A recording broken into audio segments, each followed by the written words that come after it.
आज का हमारा अध्याय है सूरदास के पद। अभी तक हम सूरदास के वात्सल्य पदों का वर्णन कर रहे थे। आज हम सूरदास के भ्रमर गीत का वर्णन करेंगे, भ्रमर गीत को समझेंगे। भ्रमर गीत के पदों को समझने से पहले ये जानना आवश्यक है कि भ्रमर गीत है क्या। भ्रमर गीत एक विरह काव्य है। जब श्री कृष्ण ब्रज छोड़कर मथुरा चले जाते हैं तो उन्हें ये पता चलता है कि उनके पीछे जो गोपिकाएं हैं उनकी स्थिति बहुत खराब है, वो बहुत ही व्याकुल हैं, वो श्री कृष्ण से मिलना चाहती हैं और वो बहुत परेशान हैं, वो बहुत दुखी हैं। ये सब सुनकर श्री कृष्ण अपने मित्र उद्धव को ब्रज भेजते हैं ताकि वो जाकर गोपिकाओं को समझाएं। उद्धव श्री कृष्ण के मित्र तो हैं ही, साथ ही साथ वो निर्गुण ज्ञान के बहुत बड़े समर्थक और बहुत बड़े ज्ञानी विद्वान हैं।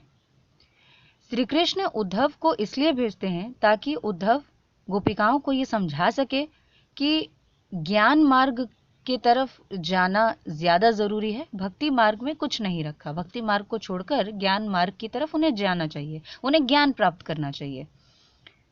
पर कहीं ना कहीं असल कारण जो है इसके पीछे वो ये है कि उद्धव को अपने ज्ञान पर बहुत अभिमान था और श्री कृष्ण कहीं ना कहीं उस अभिमान को तोड़ने के लिए और उद्धव को सही मार्ग दिखाने के लिए उन अशिक्षित गोपिकाओं के पास भेजते हैं जो अपने तर्कों से ज्ञानी उद्धव को हरा देती है और ये सिद्ध कर देती है कि प्रेम भक्ति से ऊपर कोई और ज्ञान नहीं है। तो जब उद्धव गोपिकाओं के पास आते हैं, उन्हें समझाते हैं, उसी समय मथुरा की ओर से एक भंवरा, एक भ्रमर उड़ता हुआ पास आता है। सभी गोपिकाएं उस भ्रमर को बहाना बनाकर उद्धव को उलाहने देना, ताने देना शुरू कर देती हैं। इन तानों से ही भ्रमर गीत की उत्पत्ति हुई है, भ्रमर गीत की रचना हुई है। इस प्रकार ये भ्रमर गीत बहुत ही खूबसूरत रचना है सूरदास जी की। यह एक विरह काव्य है। तो पद की शुरुआत कुछ इस तरीके से होती है। उद्धव मन नाही हाथ हमारे, रथ चढ़ाई हरिसंग गए ले, मथुरा जबहि सिधारे। जब उद्धव गोपिकाओं से कहते हैं कि आप इन भक्ति, इस प्रेम में क्या रखा है, क्यों आप यहाँ दुखी हैं, इन सब चीजों को छोड़कर आप ज्ञान मार्ग को धारण कीजिए, आप निर्गुण ज्ञान की, निर्गुण ब्रह्म की प्राप्ति कीजिए। जब ऐसा ज्ञान उद्धव देते हैं तो वो विरह की मारी गोपिकाएं कहती हैं, उद्धव को उलाहना देते हुए कहती हैं कि हे उद्धव, हम किस मन को लगाएं, हम अपने किस मन को लगाएं ज्ञान को प्राप्त करने के लिए।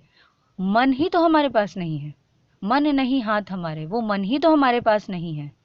रथ चढ़ाई हरि संग गए ले, मथुरा जबहि सिधारे। जिस रथ में चढ़कर श्री कृष्ण मथुरा गए हैं उसी रथ में उन्हीं के साथ हमारा मन भी तो चला गया मथुरा। अब जब हमारा मन ही हमारे पास नहीं है तो हम किस मन को लगाकर निर्गुण ज्ञान की प्राप्ति करें।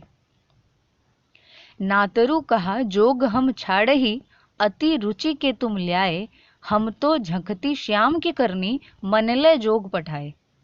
वो कहती हैं कि नातरु कह, नातरु यानी अन्यथा, अन्यथा आप जो ये जोग की बातें हमें सिखा रहे हैं, इतनी ज्ञान की बातें समझा रहे हैं, अति रुचि के तुम लाए, इतने रुचि से समझा रहे हैं, इतने तरीके से बनाकर हमारे सामने रख रहे हैं, परोस रहे हैं, इसे देखकर कोई भी ज्ञान को लेना चाहेगा, हम भी लेना चाहते हैं, पर हम करें क्या।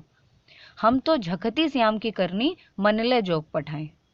हम तो श्याम के पीछे पड़े हुए हैं, हम तो श्याम की करनी पे तरस खा रहे हैं कि वो श्याम जो हमें छोड़कर चला गया, हमारा मन अपने साथ लेकर चला गया और आपको भेजकर हमें ज्ञान सिखा रहा है, जबकि उसे पता है कि हमारा मन ही हमारे पास नहीं है। तो हम किस मन को लगाएं और कैसे जोग में लगाएं अपने मन को। मन तो वो खुद लेकर चला गया है, तो हम तो कृष्ण की करनी पे तरस खा रहे हैं। आजहू मन अपनो हम पावे, तुम ते होई तो होई, सुर सपत हमें कोटि तिहारी, कही करेंगी सोई। गोपिकाएं कहती हैं कि आज भी अगर हमें हमारा मन वापस मिल जाए, यदि आज भी हमें हमारा मन वापस मिल जाए, यानी कि श्री कृष्ण वापस मिल जाए, तो आप जैसा कहेंगे हम वैसा करेंगे।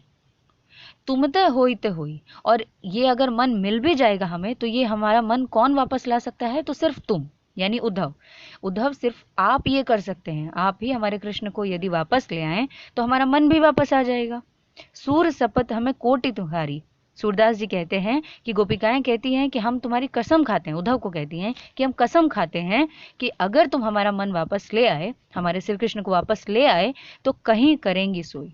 तो तुम जो कहोगे, जैसा कहोगे, हम बिल्कुल वैसा ही कहेंगे, वैसा ही करेंगे।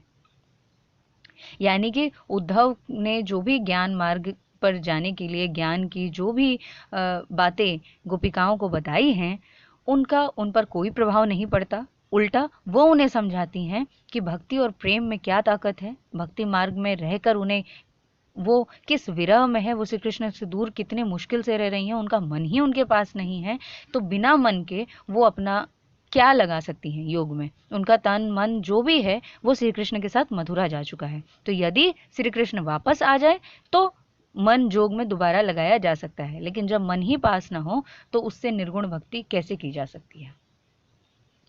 आज का पद यहीं समाप्त होता है। आपको वीडियो कैसा लगा ज़रूर बताएं। धन्यवाद।